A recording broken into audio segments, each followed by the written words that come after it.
Hi, my name is David Bose. I'm the Communications Director for Washington Policy Center, and welcome to this latest edition of Washington Policy on the Go Olympia Watch. We're headed toward the end of the legislative session, but we've been doing these events every week.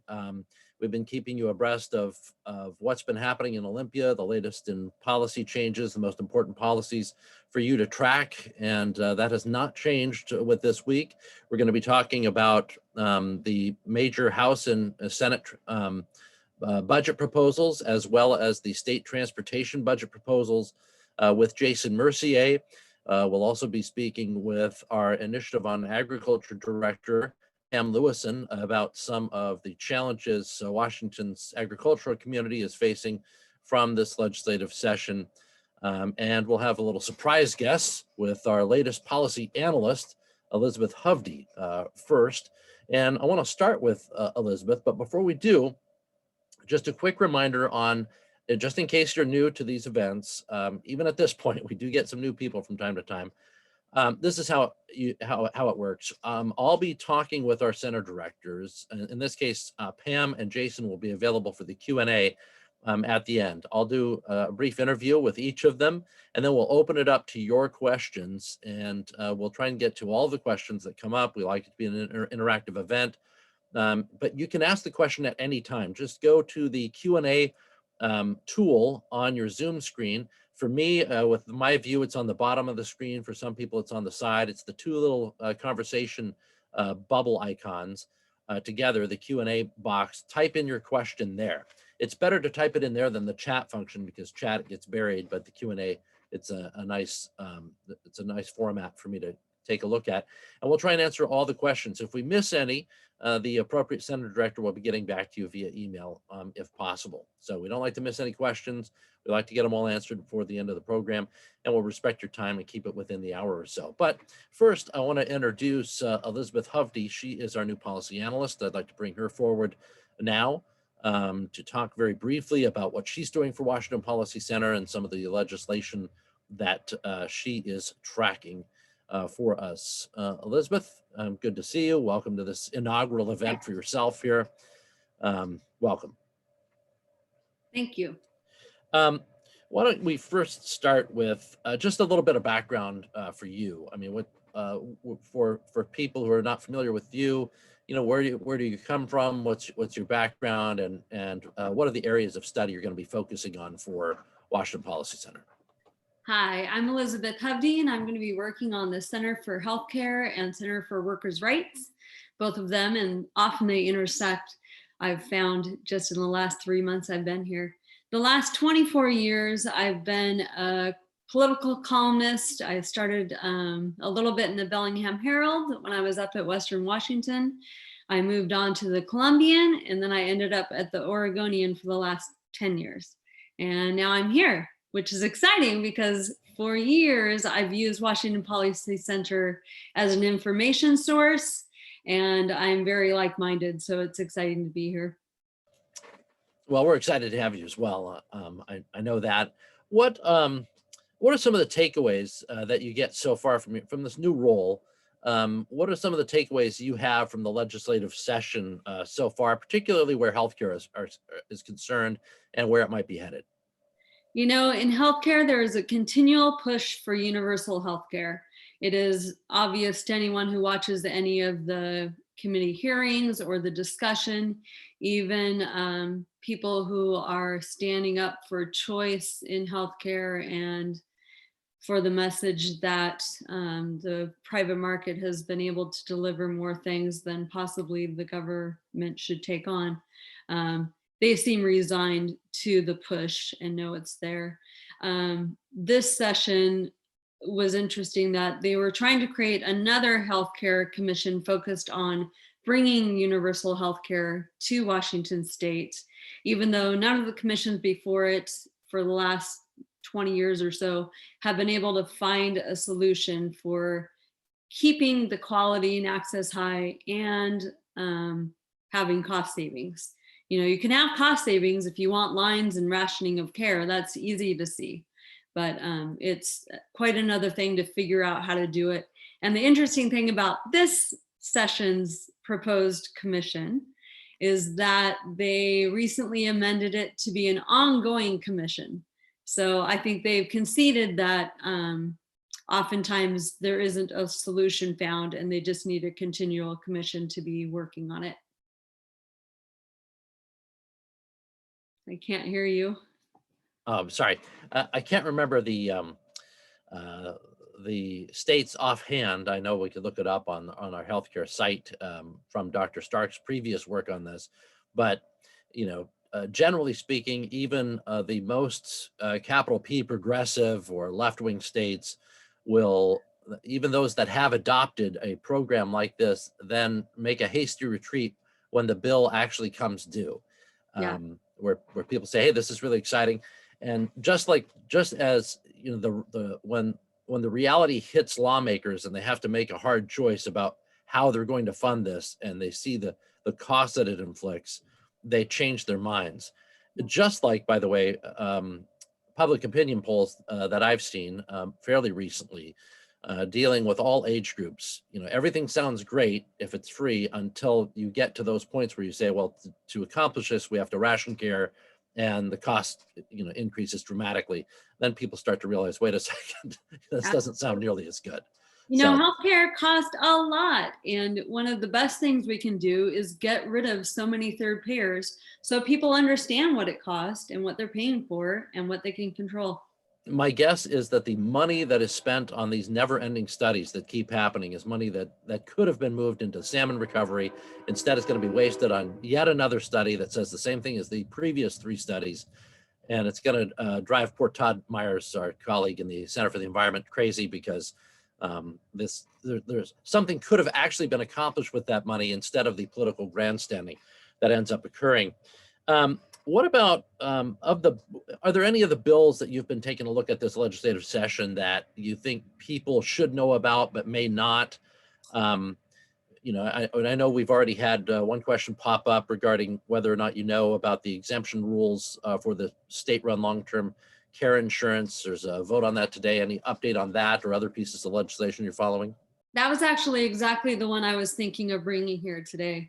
There is a piece of legislation moving through the legislature right now, and it's likely to pass, that takes away the ability to opt out of the long-term care act, this law that was enacted in 2019 that would allow people a $36,500 long-term care benefit when they should require it, which if you pay for long-term care for any of your parents or know about it through seeking out your own insurance, that's a really small amount. It's $100 a day for a year. I know people paying $500, $1,000 a day for a year. And to fund this program, it'll be 58 cents per $100 earned on all workers. So when the law passed, there was an exemption to opt out if you had your own care plan or if you wanted to seek it out. Now that would be hampered to a 90-day window after this legislation passes, and people will lose the ability. It's still being considered. It didn't get voted on today. They think finalization will happen soon though. And there is an amendment to increase the time period to December 31st of this year, along with, it coincides with a date for applying for the exemption rather than having to have it enacted in the next 90 days. So hopefully that will pass, but even still, it's not a long-term solution for the people who pay into this near retirement, who are never going to get anything out of it. It's not a portable benefit. It's got such a low benefit at the end that your ability to look for private care insurance would be better served for most incomes. I know this is tomato, tomato, but did you say that the employee pays it, or does the employer pay it? It is tomato, the hidden tomato. tax. Yeah. But yeah, it'll be on the employee. The employer has no obligation like it does under the Paid Family Leave Act. That one, there is a designation for each.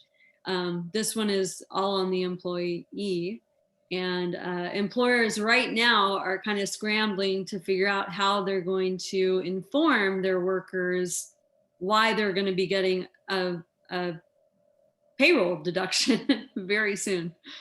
Yeah, this is one of those things that I'm sure when we speak with Jason Mercier a bit later on in this program, he'll bring up as well, which is when the legislature passes something and says there's this exemption and therefore carving out an area where they'll get less resistance to a policy. The very next legislative session, once it's passed, they can always come in and start closing those loopholes or start expanding what it is they wanted. And individuals and groups can find themselves, chopped up. It's what the great British comedy series based on policy calls the salami tactic, slice by slice. So Exactly. yeah. Well, Elizabeth, looking forward to you joining us on more of these events as the year progresses. Even though this is probably the last of our Olympia Watch, Washington Policy on the Goes. But you never know what happens in the year, as last year taught us, so for sure. And I'm sure we'll have a number of virtual policy events that you'll be invited to and participate in as well. So we're looking forward to following your work. Thanks so much for the surprise and unbilled presence today. Yay. Thanks for having me. You bet. Thanks. Bye. All right, let's bring forward Pam Lewison. She is the director for our initiative on agriculture. Pam, this has just been a session of just joy for you. I know that we've talked about this issue in the past. It's one where I think even people who are not, they're not agriculture minded, they're not farmers, they don't deal with any of that. When they hear of the issue of so-called retroactive pay that's been hitting farmers, you can sense that frustration and the feeling of injustice that people get from farmers being told that they owe back wages even though they were following rules that have been in place for about 60 years. So tell us, first of all, where we stand on that issue and what the legislative outlook on that looks like. And maybe you want to give a brief synopsis of how it came about, just to start us off. Sure, Dave. So I'll give a brief run through because it's complicated. Sure. It started out as a bill to answer some questions in a court case. There was a class action suit between some dairy workers and a dairy farm based in Yakima. That suit, funnily enough, has been settled entirely out of court since the legislative session began. So that part of this bill has sort of been set aside on the back burner a little bit. The bill was originally filed by Senator King, and it would have protected farmers and ranchers from any sort of back pay lawsuit filed by any worker. And that was it. It was a really nice, clean little bill, super simple and easy. And then things got complicated. And a lot of things were added into the bill asking for anything from additions of back pay to changes in how that bill would get laid out. And now where we're at is a bill that has been cleaned up somewhat, but still has some significant issues and roadblocks. So the way the current bill is laid out, there is a phase-in provision for overtime to be paid by all parts of the ag community that would occur over a period of years. And in return for that phase-in, farmers and ranchers would be protected from retroactive back pay lawsuits. The real problem that we're having is there is a push to leave it in its current format where it can be vetoed line by line. So instead of having a phase-in for farmers to ease into this this time and a half situation, we have the potential for farmers to be told, nope, you're going to start paying overtime next year, end of discussion. So what we're really looking for now is to see that bill revised so that it's veto proof, so that farmers get the agreement that they made honored, which is we will ease into this overtime pay structure in return for being protected from these back pay lawsuits. You're on mute, Dave. It's the second time. I my so-called COVID office is near a train, so occasionally when the train's going by, I'll hit the mute button. I can hear it in the distance coming. Anyway, I mean, it's frustrating because it's like a deal that you shouldn't have to make. If you've been following the rules and then suddenly I think you use the example, if you're driving, in a school zone and you're going, say 20 miles an hour, and then it turns out that they've reduced the school, then they say, well, we've decided that the safe limit is 10 miles an hour. And so because we've had a photo sensor there for the last 5 years, we're now going to charge you a ticket for every time you were going over 10 miles an hour. Everybody would recognize that as absurd, because if you're following the rules at the time. Farmers now find themselves in this position where that's essentially what they're looking at when it comes to wages and pay.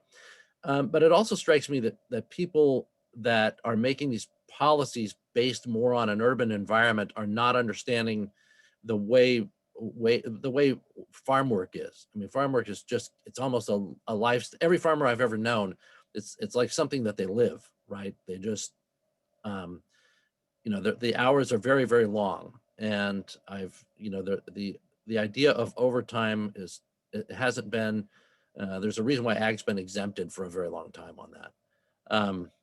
And I'm sure that there's some activists that are saying, oh, this cannot be, but, is that increase in labor costs doable for Washington's competitive agriculture portion of the economy? I think that there are some questions about whether it's doable for everyone. You start looking at what time and a half looks like in our ag market. And the first thing you have to understand is that farmers in Washington state do not pay minimum wage. So we're not talking about starting at our state minimum wage of $13.69, I think is what it is right now. Most farmers in Washington state pay approximately $17 an hour. So you're starting at a flat wage of an average of $17 an hour. Many farms pay even more than that.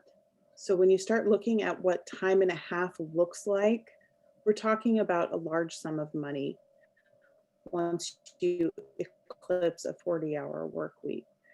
And in addition to that, you start looking at some of the crops that we're talking about that will be most severely impacted by this, particularly fresh produce. And the take home in fresh produce is not a large margin. You look at some of the folks who raise things like zucchini or cucumbers, and they're being asked to do things like hand apply a sticker to every single cucumber before it gets to the grocery store. Now that's more time, it's more money that they have to put into that piece of produce before it gets to the grocery store. So their margin and their take home is about 20 cents for their box of cucumbers. So somewhere in that 20 cents, over the course of several boxes, they also have to figure out how they're going to squeeze in time and a half, plus all of their inputs for fuel, their inputs for property taxes and health insurance, probably for their families and potentially for their workers. They also have to look at, how are they going to factor in other life expenses and those sorts of things too. So suddenly you're going from figuring out how they're paying this $17+ an hour to time and a half. So it gets really complicated to answer that question. Each farm is unique. And the other part of that is what it really does is asks farmers to make a choice about, do you keep these workers who've probably worked for you for a very long time, and you tell them, you can only work 40 hours because that's all I can pay you.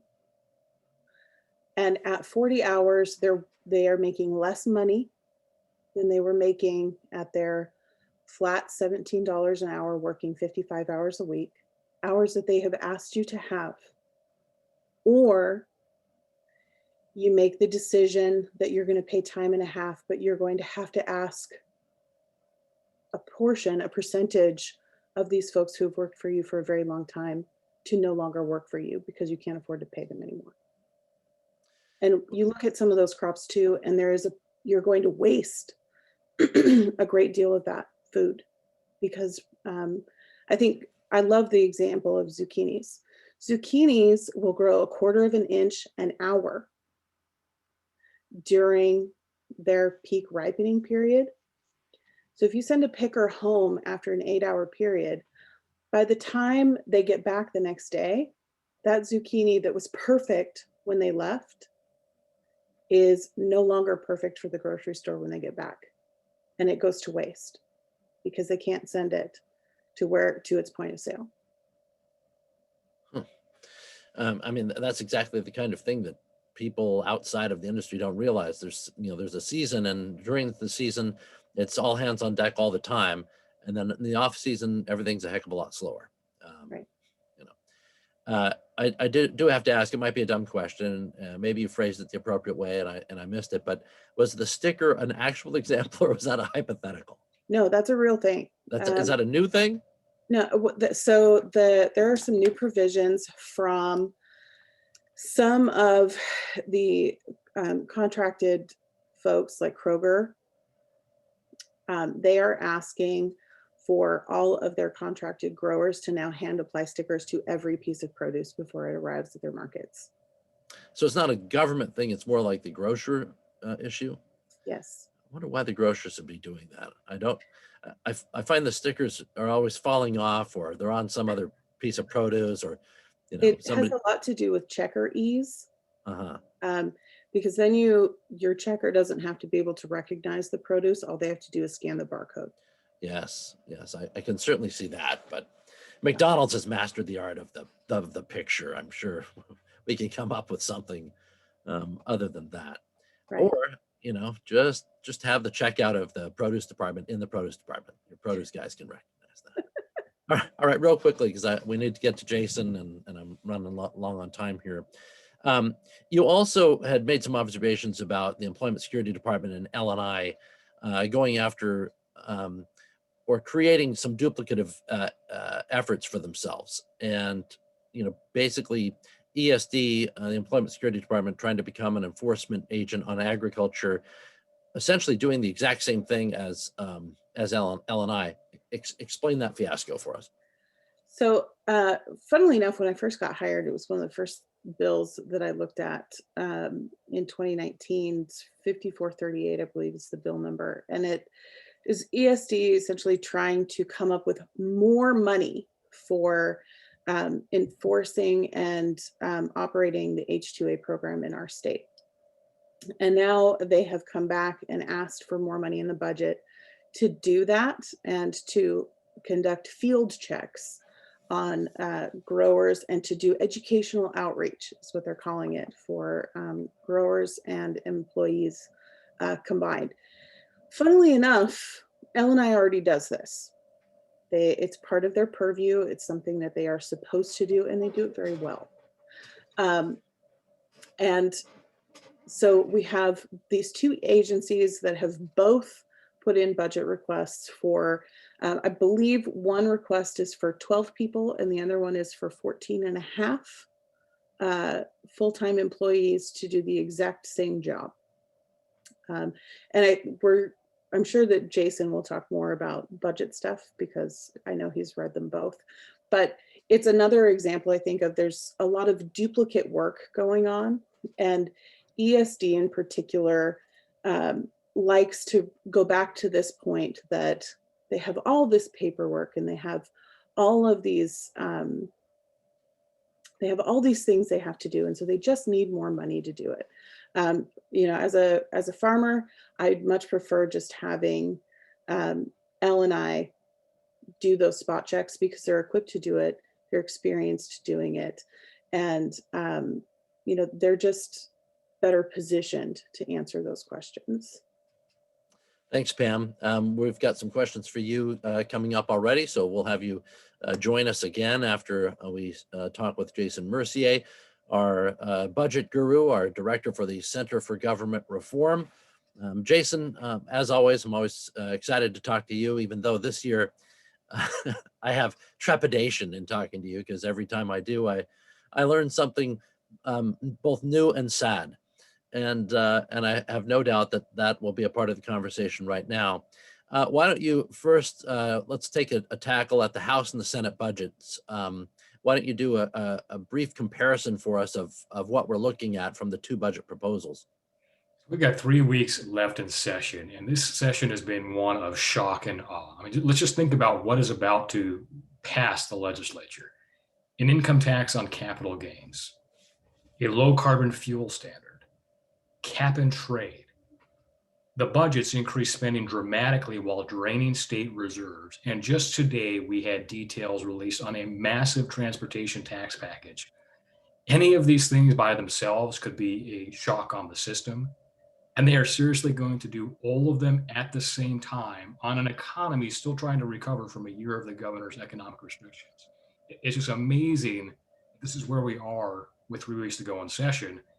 But that's the reality of the situation. On these budgets, surprisingly, there was a little bit of a role reversal. Usually the House is the more generous budget and the Senate's a little more conservative, even though they're both controlled by the same party. And that was not the case this year. This year, the Senate actually would spend more in state funds, about $59 billion, roughly a 12% increase in spending. And they do this while basically spending down the state's reserve account, while also assuming that income tax on capital gains. The House came a little bit lower, $58 billion, still a dramatic increase in spending. And they did something different on the reserves, which we can get to in a minute, because it's basically gaming protections the voters adopted in a constitutional amendment a few years ago. But with both of these budgets, they are far above what they call the maintenance level budget. That's partly because we got fantastic news on March 17th with a revenue forecast, and they take full advantage of that. But there's no tax relief. There's the one-time federal funds, and bringing down those reserves to such a low level when you're doing all those other things that I mentioned, the cap and trade, the low carbon fuel standard, the transportation tax package, it's making a big bet that our economy can withstand these shocks as we still try to recover from COVID. It's, you mentioned, I think, the generous budget, but what you're really saying at this point is like a spending frenzy. As they hash these things out, are they likely, I mean, as you say, it's really unusual. In fact, I don't ever remember this happening where the Senate would be the more enthusiastic spender than the House. So wouldn't it be possible then, as they're negotiating here for positions to kind of flip? I mean, this is, I guess we shouldn't write anything off in this particular legislative session. It's just bizarre to me. And how do those proposals compare to what the governor wanted, Jason, just as in a brief, his history lesson? Because the governor put forward his proposal. How far off are they from what he wanted? So now again, the context you have to remember, when the governor came out with his budget in December, it was still anticipating the lower revenue forecast, not the new federal funds. But I mean, to be honest with you, if the governor's budget passed today, sans the tax increases, we'd be throwing a party. We would be celebrating, because it would not only be approximately $3 billion less than what's going to happen, but you would have serious capacity for tax relief as well. Where we are with these budgets, now we do have the 4-year balanced budget requirement, and they do comply with that. They get there in different ways, but they do comply with that, but just by the skin of the teeth of the balance sheet. And that's what the concern is, bringing down these reserves. Now, what the Senate does is it spends that money primarily. The House, now again, remember, this reserve was adopted by voters. It was a constitutional amendment because we wanted to make sure that we had some restrictions. And those restrictions are, unless you have economic growth of less than 1%, and that's what we're in right now, which is why they can access it with a simple majority vote, it required bipartisan support to access those funds. So what the House does is, while they're in this period of not needing that bipartisan vote, they take almost $2 billion of the protected reserve, but they don't spend it. They create a brand new flexible saving account, and they just park the money there that they can spend in the future. But by doing that, it no longer has those protections the voters adopted. So it's basically this $2 billion fund sitting around that they can spend with a simple majority vote next session if they want to. If you're not going to spend the money, just keep it in the real reserves, the real protections, because not only is that good for the balance sheet, but the credit rating companies are going to take a look at what we've done in this budget, and they might look a little sideways about the fact that you're going to more volatile taxation with an income tax and you're spending down your reserves. Yeah, more volatile taxation with the income tax that has yet to be tested in courts or the court of public opinion, which has turned it down 10 times in a row. So, well, and we're about to have an anniversary here. That tax is now a month old from the Senate. The Senate passed it a month ago. The House is yet to take it up and exec it out of the Finance Committee. So you have to ask yourself, what was the rush in the Senate to pass this income tax just a week before the revenue forecast? Why did they have to rush through this if the House is going to be sitting on it and hasn't acted? Now, the House is going to eventually pass this. We know that's what their goal is. But it does kind of make it very transparent that the reason why the Senate rushed this is it would be such a hard vote to take now, that $1 billion of growth in the revenue forecast and the federal funds. Yeah, it just blows my mind. I mean, again, this is another one that, as you point out, you've been doing this 20 years.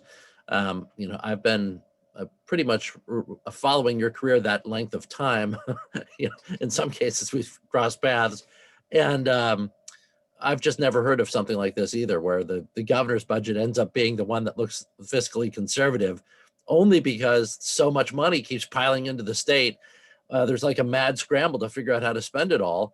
And the only thing left off the table is, in large part, I should say, is tax relief of a meaningful kind. Yeah, I'm sorry I've been depressing you for 2 decades here, Dave, but I appreciate the long time support.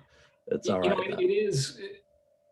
There is some tax relief for the low income with this working family credit, which is long overdue. It's been on the books for over a decade and never prioritized with all this record spending growth and revenue growth.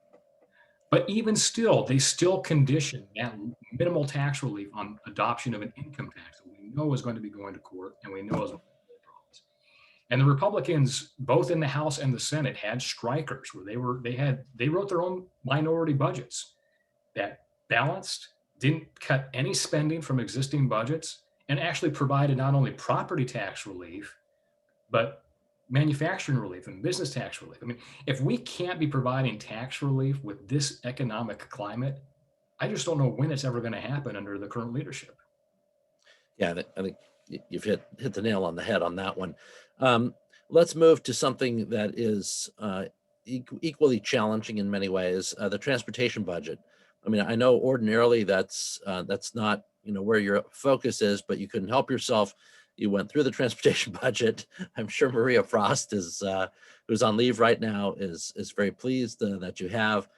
Give us an overview of what we're looking at when it comes to the transportation budget, which again is on top of the other budgets. So there are 3 budgets in the state of Washington. You've got the operating, which is record high, capital, which is record high, and both the House and the Senate on a bipartisan basis passed, which was basically the current law transportation budget, not very controversial.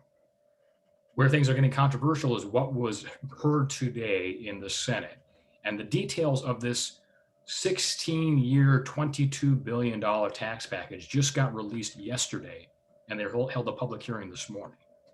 And what is included in this is not only a 10-cent gas tax increase, but the assumption of a cap and trade bill passing, as well as increasing of all sorts of vehicle driver fees, driver's license, registration. And for our construction industry, this has not gotten a lot of attention in any media coverage I've seen yet, because it's called a statewide transportation benefit district. Well, what is that? That is $1.50 per thousand of assessed value on new home construction, $3 per $1,000 assessed value on commercial construction. So we have an issue with affordable housing right now, but we're going to add a brand new, essentially, tax on construction for this transportation budget. And at the same time, they're assuming the passage of the low carbon fuel standard. So it's just shock and awe how many things they are trying to ram through here in 3 weeks. I won't name the individual, but there was a certain center director who, on a couple of these taxes, I remember very early on bringing up, hey, if we add these two taxes together, this is this is a huge increase on transportation. And I recall being told, oh, they'd never pass them both at the same time. And here we are, in a situation where there doesn't seem to be any fear of a public backlash, even though let's remember all the tax advisory votes of the last that were on the last ballot. We live in a left of center state, but on tax advisory issues, the voters very clearly spoke that they were not eager for additional taxes of any kind anywhere. And we're looking at some huge increases coming from this session. In transportation costs.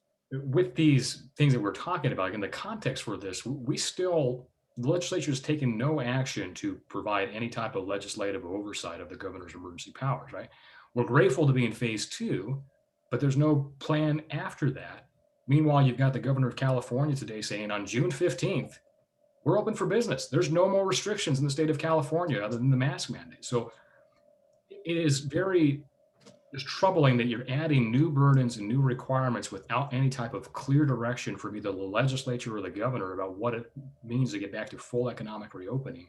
And that's why I have that concern about draining the reserves. There's just so many shocks to the system without any type of certainty about what our rules of engagement are going to be in our economic activity. Well, I mean, also, I think COVID became a much bigger thing than most people expected. Not everybody, of course. But the lingering shutdowns, the economic cost of that for most states was pretty dramatic, and for the nation has been, just enormous. There's been trillions of dollars spent, and there's in some quarters they want to spend trillions of dollars more. It's been pointed out that far less, if you adjust for inflation, was spent to win World War II than to beat the coronavirus. And with, as you point out, Washington has a diminished emergency fund. Well, there are various variants of the coronavirus that are still kind of floating around that have some health officials a little nervous. We have the potential for earthquakes. We're quote unquote overdue for another big one that could potentially do some damage. Economically speaking, as you point out, there's a lot of shocks to the system. The Washington State, remember, used to promote our income tax-free, no tax on capital gains as a reason to be here, and as an advantage for Washington's business climate. And they've changed their websites now, but presumably if they were right before, it might impact the economy. So there's all these potential shocks to the system coming, and a reduction in that emergency reserve seems grotesquely irresponsible to me. But I did want to highlight something else that you brought up, Jason, which was you pointed out that the transportation budget was released yesterday and the public hearing is today, this morning. So it was released sometime yesterday, what, afternoon? Yeah, I think around noon. Yeah. So, less than 24 hours later, you have the public hearings. Hey, P.S. everybody, don't know if you care or not, but there's a massive onslaught of new taxes that are going to hit you and make driving prohibitively expensive.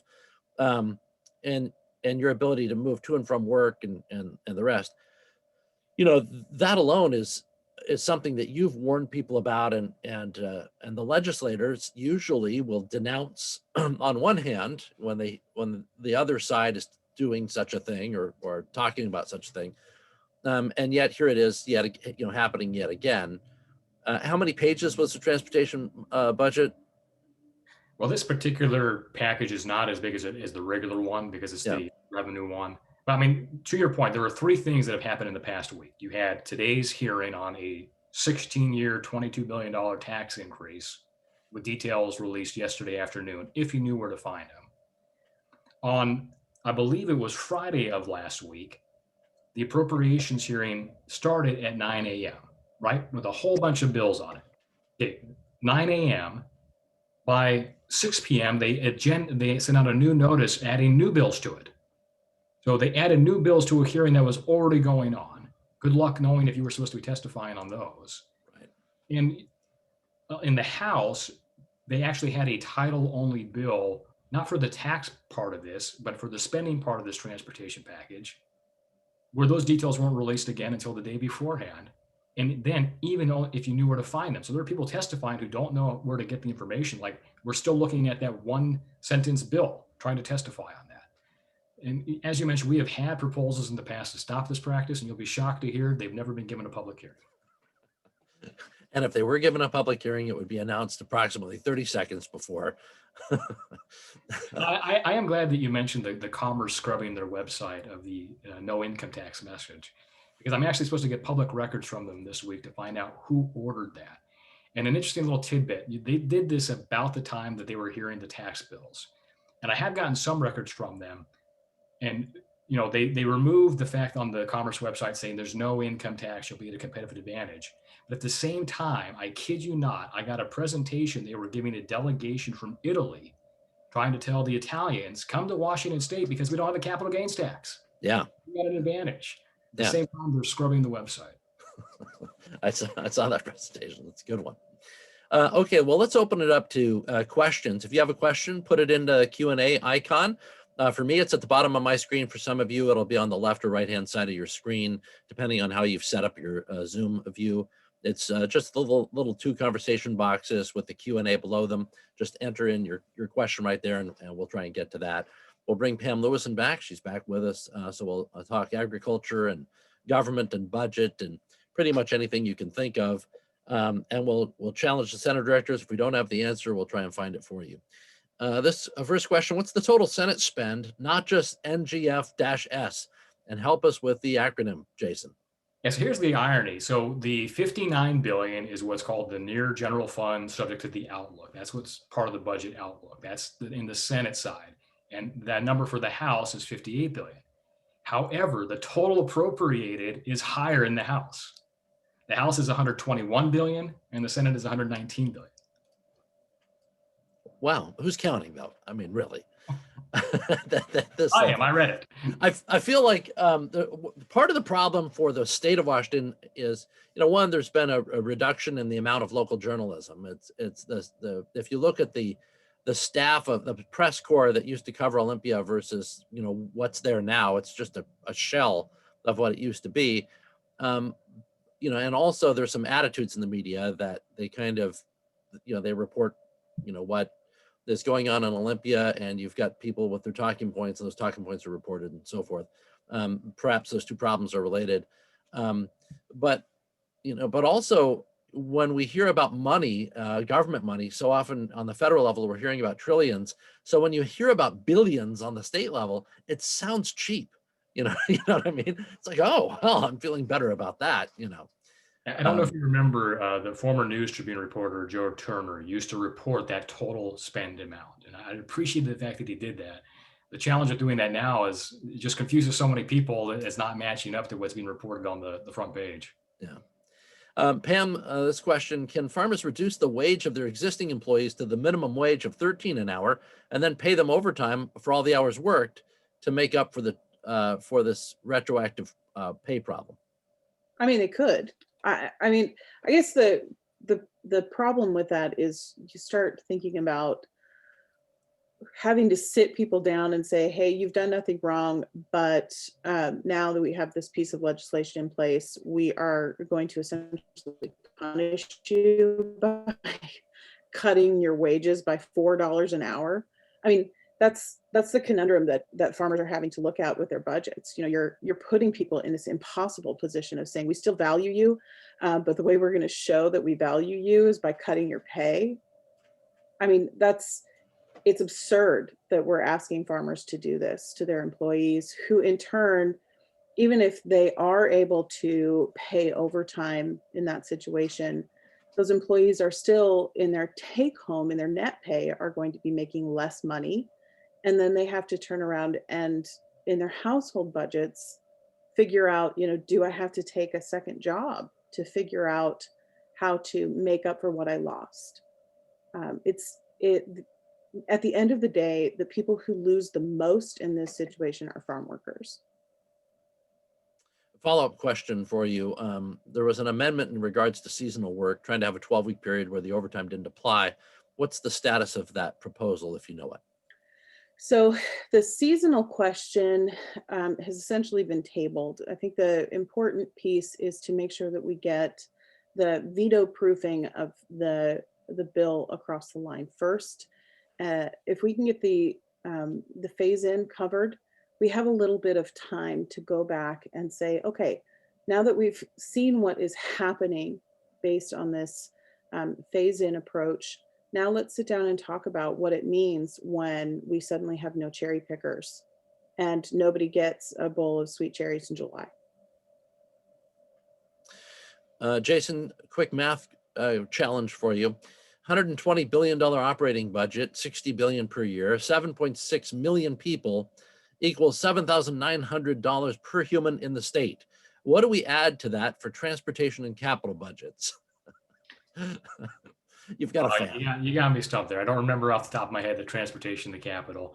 I will say they'll be a little bit careful using that 121 to the 59, because that's going to include things like enterprise funds, which is your workers' comp and your UI. So a little bit apples to oranges. Yeah. Well, of course, that's allowed now, and there's a lot of new math floating around. So we'll cherry pick, since Pam can't anymore. We'll cherry pick the data. There we go. Yeah, and the numbers don't have to add up anymore. Here we go. If the bottom line is the if part, this is for Pam related to agriculture. If a particular farmer did not follow the laws as they were, then sue. If she did, then it's ex post facto, which is one of the two types of laws forbidden by Section 10. Sorry, I'm preaching to the choir. They write that we don't need to answer, but I thought you might want to anyway. So there's precedent that makes ex post facto kind of a gray area in this topic. Former employees are allowed to still file a civil suit because we're talking about wage and hour violations. So there's the potential for employees to still bring a suit. And even if they lose, lawyers still win. And also you still have the potential to bleed a former employer for resources in the meantime. So ex post facto gets talked about a lot in this situation, but L&I is a little bit tricky, and wage and hours laws get really murky really quickly. And you couple that with that what we're talking about here is a new interpretation of the Supreme Court's determination of what constitutes sort of a hazardous work environment. So there are still some ag employers who have the potential to be in the weeds on this topic. And so this piece of legislation potentially protects everyone, not just cherry picking some of the people who may be affected by the Supreme Court ruling last November. I want to remind folks, if you have a question, just insert it into the Q&A box. It's at the bottom of my screen, might be at the side of yours. It's the two little conversation icons like you'd see in a comic with Q&A right below it. Enter your question there. Also, quick reminder, this is the last scheduled Washington Policy on the Go Olympia Watch. We may add another depending, but we do have Washington Policy on the Go Legislative Lunchbox next Tuesday. That's a Facebook Live event. You don't have to register for that. You can go straight to our Facebook page. It'll be live Tuesday at noon, next Tuesday at noon, so you can be ready for that. You can also learn more about it on our washingtonpolicy.org webpage. I also want to encourage you, if you're a fan of Washington Policy Center, if you like and appreciate the information you've heard here today, become a member.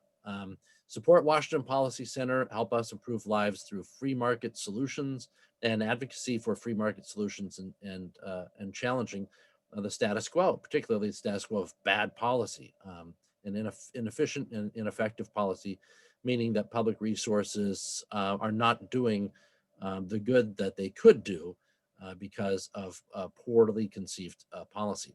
So just go to washingtonpolicy.org or look for the link right here in your chat section. We'll put up a link to the donate page, and you can find ways to enter. If you have friends or family members you think would benefit, you can make them a member, or you can send them the information. This video will be on YouTube here within 24 hours or so. We'll put it up on our YouTube channel, and you can share that video with friends. I'd also encourage you to go to our social media pages, and rate Washington Policy Center. We always have critics, people who do not like free markets, particularly in this part of the state, who are wanting to bring us down, and we rely on people like you to keep us going. So it's up to you. Just go to washingtonpolicy.org, look for the donate and membership links in your chat function, and share it with people who feel like you do. So, if we stand together, we're all stronger. That's the way that works. Real quickly, Jason, do you have any comments on the capital budget? That's the next question. Again, like the base transportation budget, that was I think almost unanimously approved, very bipartisan, and it did take a big advantage of those federal funds, which is a good thing for one-time funds to pop it into infrastructure, particularly for higher ed and some for the school construction. It does take down your debt capacity a little bit, but I don't think there's any major policy concerns with what they did because of that, using that one-time federal funding. Next question, Jason, what are your expectations of the House passing the capital gains income tax with or without the emergency clause? They keep talking about it, and the fact they keep talking about it should show you how concerned they are of what the voters will actually do with this. I mean, if they believe their own talking points that this was popular, they wouldn't even make us run a referendum. They would put it on the ballot proactively just to take away any type of sting against it that the voters have previously rejected these. But the fact that they're still talking about trying to deny the voters a referendum on this shows you their concern.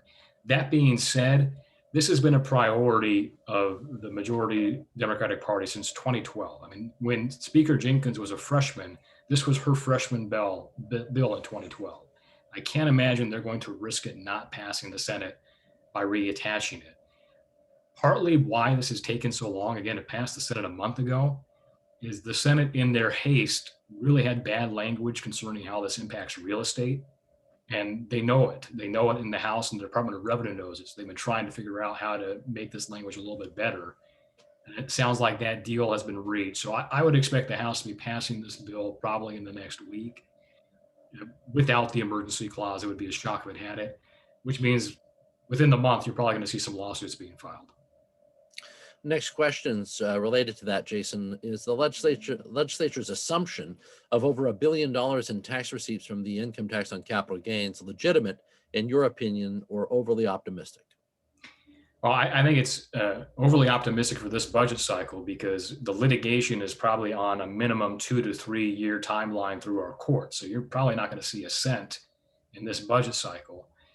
They may have, to be honest about the fiscal note, they may have underestimated it just because we don't have an income tax here and they have no idea how to model it. So they were just guessing. And so, I mean, they may have even sold themselves short up until the point that people leave the state or don't come to the state. And that's why you've seen Commerce scrub that website talking about the no income tax advantage. Yeah, it's funny. I always enjoy some of the amendments that came up, like, not using federal tax returns to to calculate this. Things that would make perfect sense if it were not an income tax. But we continue to, in this state, there's this charade going on where people are semi-confused. And it doesn't seem to matter how many different sources you bring up, the IRS, the Congressional Budget Office, the bill itself, emails from advocates, and the revenue departments of all 49 other states. There's still an attitude in coverage that, well, the advocates are still calling it in public an excise tax, so we can't judge until the courts tell us what to say, which it makes no sense to me at all. Let's see here. How many title-only bills have been presented, and how many of those are about transportation? So this year, there was only one. And in fact, maybe I take the blame for it because I was just praising the legislature about the fact they hadn't used any title-only bills, and an hour later, this one drops for the transportation thing. So I might have jinxed myself. But this session, that has been the only one so far. And again, they did hear it, and I don't think they have voted on it yet, but it was in the House. Pam, this next one's for you. It seems like there is a culture gap between urban lawmakers that are dominant and the agriculture community of mostly the eastern side of the state, although there's some agriculture obviously on the west side of the state. What's the view of the agriculture community and how to bridge that gap? And is there something other than the retroactive wage issue that you see coming down the pike that further exemplifies the failure of urban lawmakers to understand the requirements and the needs and the life of the agriculture community? I don't know if there's anything that's coming down the pike necessarily, but I do think what I see or observe, I guess, a lot is that the gap that tends to occur is that people don't understand the cyclical nature of agriculture, and more specifically, they don't understand that there is an intrinsic community that occurs. Um, and it has a lot to do with that understanding of the familial nature of how agriculture works. I think urban lawmakers are under the impression that farmers assign jobs to farm workers that they wouldn't do themselves. And that's just not the case. No farmer that I have ever met, including some that are quite wealthy these days and what we would consider pickup farmers because they're old or older. And so they sit in their pickups as they drive through their farms. That they have not somehow at some point in their life done the jobs that are assigned to the people who work for them now. And the fact of the matter is, any job on any farm that a farmer assigns to someone else is a job that at some point they did. And I think that sort of gets lost in the shuffle. And you couple that with the fact that farmers live in a global environment. So we often think of farmers as being sort of either very gentrified, living in the big white house on top of the hill, looking through their spyglass at their workers in the field, or we think of them as old men with pitchforks and bib overalls. And neither of those are true for the most part. Farmers come in all shapes, sizes, and ages, and they are people who believe in working the land, treating people fairly, and in many cases, farms are extraordinarily diverse communities in amongst themselves. A friend of mine at one point, her farm included people from 14 countries speaking 8 different languages in one growing season. So these Wow. are not places that are not diverse. And I think that's what gets missed. And at the end of the day, farmers really care about their employees. They want to see them do well and succeed. And to have urban lawmakers sort of finger point and lecture us about what it is we do without ever setting foot on a farm is really upsetting to a lot of the farm community. Jason, question for you. Advocates insist that ours is the most regressive tax system in the nation and that we have a structural deficit. Do the numbers support this? And so a couple of things on the regressive thing. By default, if you don't have a progressive income tax, you fail that report. That report, though, has some methodology problems. The first thing it does is it assumes everybody in the state smokes and drinks, and we have the highest liquor and cigarette taxes in the country, which skews that report. And it also classifies the B&O business tax as a sales tax that is passed on to consumers, which is probably news to employers because they think of it as an income tax. All of that stuff being said, if your concern is about the tax burden of the low income, you don't fix that by making it better on paper and taxing somebody else. You actually provide them tax relief. We're finally potentially getting there with the working family rebate. And you can do something else radical. You've got the sales tax, you've got the property tax, and you can actually stop passing new regressive taxes like a low carbon fuel standard, a gas tax increase, and the other things that are about to be done to us instead of Washington. So provide the targeted relief, but trying to blow up our system. I mean, again, with all the economic restrictions we've been under, Washington state had the most revenue growth of any state in the past 12 months. That is a testament to our current structure, something that shouldn't be blown up.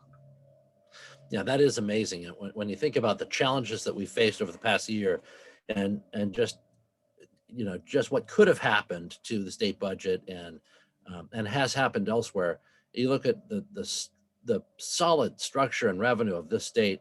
It's amazing to me that there's not the first do no harm mentality. I mean, I would think that this would just be like, wow, we've really done something here. Let's make sure we preserve those advantages. Look, we want to respect everyone's time. I want to remind people, if you missed a question that you have, or if you think of one coming up, you're always free to email. But we also have our office hours events coming up the week of the 26th. The week of the 26th, we'll have each of the center directors will be hosting an informal kind of virtual event, and they'll just be talking with you about, any question that comes to mind.